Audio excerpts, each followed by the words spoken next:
ஸ்ரீமதே ராமானுஜாய நமக.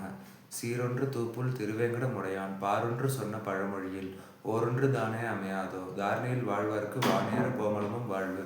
அனைவருக்கும் அடியுடைய நமஸ்காரங்கள். சுவாமி தேசிகன் அருளி செய்த பரமபத சோபானத்தின் 16 மற்றும் 17வது பாசுரங்களை இன்று அனுபவிக்க இருக்கின்றோம். இந்த 2 பாசுரங்களும் பார்த்தாக்க அந்த பரமபதம் அந்த அனுபவத்தை சொல்லக்கூடிய பாசுரங்களை பார்க்கலாம். 16 முதல்ல.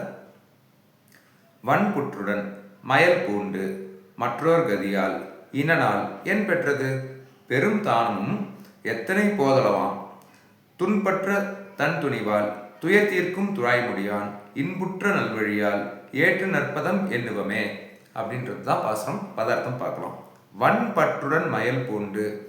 வன்பற்று அப்படின்னாக்க ஒரு நம்ம இந்த உலகியல் விஷயத்தில் பற்று வச்சுட்டு இருக்கோம் இல்லையா, அதை சொல்றேன். அது நிரந்தரம் இல்லாதுன்னு அந்த அந்த அந்த நிரந்தரம் இல்லாத ஒரு விஷயத்துல நம்ம பற்று வச்சுட்டு இருக்கோம். அதனால என்ன ஆகுது, மயல் அப்படின்னாக்கா மயக்கம் அப்படின்னு சொல்லி அர்த்தம். ஆழ்வார சொல்றாரு இல்லையா, மயர் வர மதில் நம்ம அப்படின்ட்டுன்னு அந்த மயக்கம் அஜ்ஞானம் அதை மயல் பூண்டு மற்றோர் கதியால் இதனால் இவ்வளவு நாளும் இருந்தோம். அது மாதிரி என் பெற்றது என்ன பெற்றோம், சரி ஜாஸ்தி அப்படின்னாக்க ஒரு பிரம்மா பதவியே கிடைக்கிறதுன்னு வச்சுக்கோங்க. அது எத்தனை காலம், பிரம்மாவோடைய ஆயுசு முடிகிற வரைக்கும் தான். அப்புறமா அவரும் கீழே விழ வேண்டியது தான். அது அதனால என் பெற்றது அப்படின்றது இந்த ஆத்மா நினைக்கிறான். பெரும் தானமும் எத்தனை போதுள்ளதாம், எவ்வளவு காலம் இருக்கும் அப்படின்றது தான் கேட்கிறார். பெரும் தானமும் எத்தனை போதுள்ளதாம், எவ்வளவு காலம் இருக்கும். இந்த சம்சாரத்துல கிடைக்கக்கூடிய விஷயங்கள் எல்லாமே நிலையற்றவை. சிலதுக்கு காலம் கொஞ்சம் குறுகியதா இருக்கும், சிலது கொஞ்சம் காலம் ஜாஸ்தி இருக்கும். ஆனா எப்பா இருந்தாலும் சரி இது அழியக்கூடிய விஷயங்கள் தான் அப்படின்றத இந்த ஆத்மா அறிந்து கொள்றான். அதுக்கப்புறம் துன்புற்ற தன் துணிவால், அந்த பெருமானுடைய பெருங்கிருப்பையால துயர் தீர்க்கும் துழாய்முடியான். அவருடைய கிருப்பையாலே அவர் இந்த துயரை நம்ம இந்த சம்சாரம் இந்த பிறவி துயரை நமக்கு தீர்த்து துழாய்முடியான் அழகிய துளசி மாலைகளை சூடிக்கொண்டிருக்கிறீர்கள ஸ்ரீமன் நாராயணன். இன்புற்ற நல்வழியால், அவரே அவருடைய சங்கல்பத்தால ஒரு நல்வழியால ஏற்று நற்பதம் எண்ணுவமே. ஏற்று நற்பதம் அப்படின்றது பரமபதம், அதுதான் நல்ல பதம். மீதி இங்க வேற எதுவுமே நல்ல பதம் இல்லை. பிரம்மாவுடைய சத்தியலோகம் வரைக்கும் எதுவுமே நல்ல பதம் இல்லை. நல்ல பதம் அப்படின்னாக்க பரமபதம் ஸ்ரீவைகுந்தம் தான். அதை எண்ணுவமே அப்படின்னு சொல்லி அந்த ஆத்மா நினைக்கிறான். இது 16வது பாசுரம். அடுத்த பாசுரத்தை கொஞ்சம் இதை கொஞ்சம் விரிவா சொல்லியிருக்காரு. எப்படி சொல்லியிருக்காரு அப்படின்றத பார்க்கலாம்.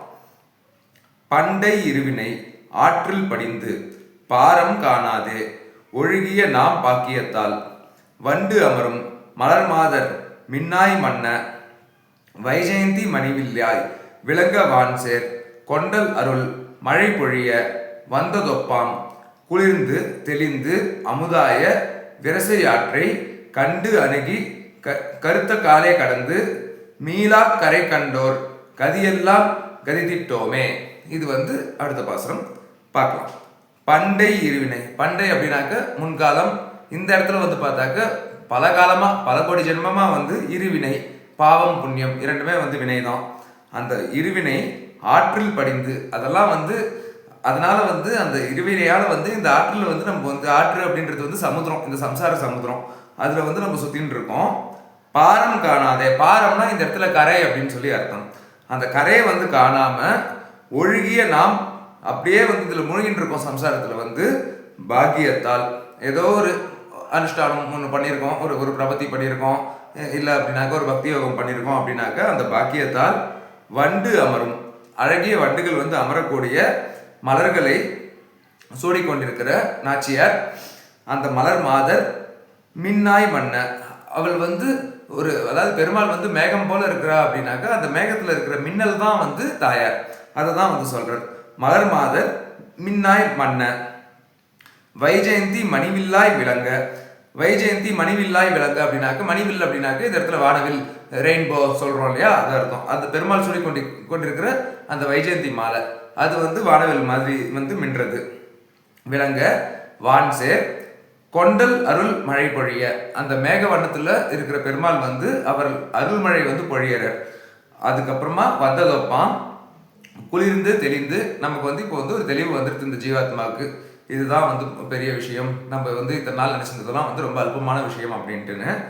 அமுதாய விரசை ஆற்றை, நம்ம பரமபதம் போகிறதுக்கு முன்னாடி விரஜை அப்படின்ற ஒரு நதி இருக்கும். அதில் ஸ்நானம் பண்ணிட்டு தான் நம்ம போகணும். அதை தான் இங்கே சொல்கிற. விரசை ஆற்றை கண்டு அணுகி கருத்தாலே கடந்து அதை நம்ம பார்க்குறோம், அதில் ஸ்நானம் பண்ணுறோம். இதில் நம்ம முயற்சி எதுவுமே இல்லை, பகவானுடைய சங்கல்பம். அதுதான் கருத்தாலே கடந்து மீளா கரை கண்டோர். இனிமே திரும்ப வரப்போறது இல்லை. நச்சப்புணரா வர்த்ததே அப்படின்னு சொல்லி வேத வாக்கியம். அது மாதிரி அங்கே போனவன் திரும்ப வருவதில்லை. மீளா கரை கண்டோர் கதியெல்லாம் கதிதிட்டோமே. அது மாதிரி போயிருக்கா, அவளுடைய கதியே நம்ம யோசனை பண்ணிட்டு இருக்கோம், அந்த ஜீவாத்மா யோசனை பண்ணிட்டு இருக்கோம் அப்படின்றது தான் 17வது பாசுரத்துடைய சாரமான பொருள். மீண்டும் நாளை சந்திக்கலாம். நன்றி, வணக்கம். சுவாமி தேசிகன் திருவடிகளே சரணம்.